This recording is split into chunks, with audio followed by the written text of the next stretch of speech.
Akhbar Ahmed, who's a former Pakistani diplomat who joins us live from Washington, D.C. Welcome to the News Hour.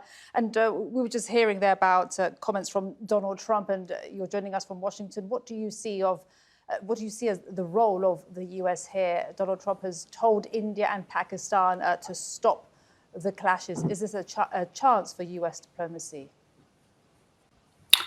I see this as a great opportunity for Donald Trump if he's serious about winning the Nobel Prize for Peace, because this is the big one. He's been trying very hard to settle things in the Middle East and not succeeded so far, and in Ukraine with the Russian campaign in full swing, he hasn't really succeeded.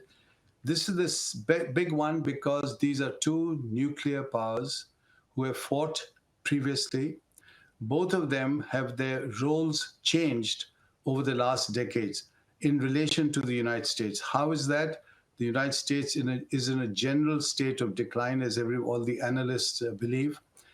India has emerged, has grown very much as a kind of regional and even a global power.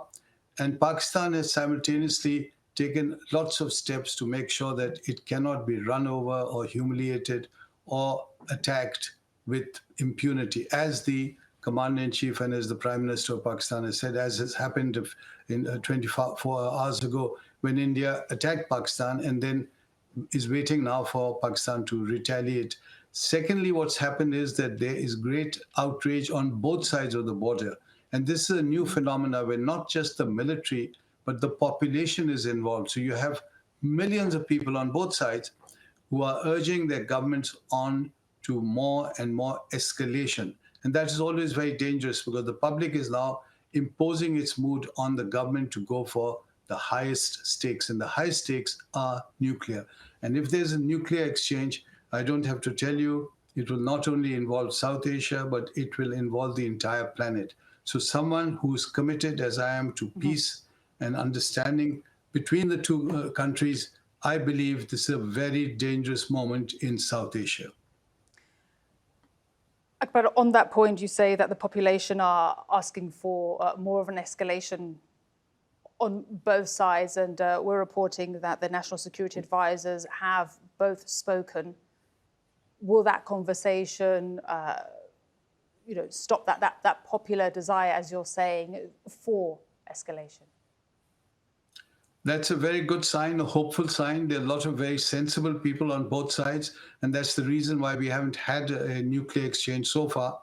But at the same time, remember what I said, you've got a lot of people with good sense, common sense, who want peace, who want things to settle down, and people can, especially the millions who live in poverty on both sides, who can have some form of better life.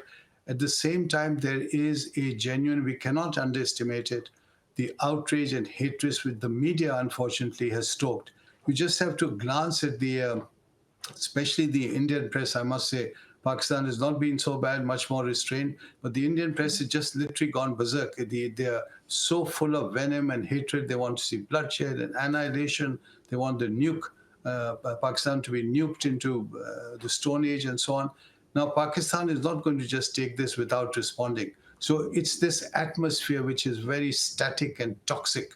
And only the leaders, only Mr. Modi on that side and Mr. Shehbaz Sharif on this side have to step back and say, look, we have problems, we'll solve them in a civilized way. Now, for example, stopping the waters, the Indus waters into Pakistan is a death warrant. It's literally saying we're going to kill the nation.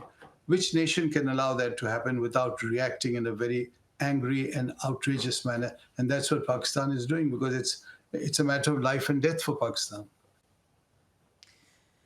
Thank you so much, Akhbar Ahmed, former Pakistani diplomat, joining us there live from Washington, D.C. Thank you for your time and your insights today on this story.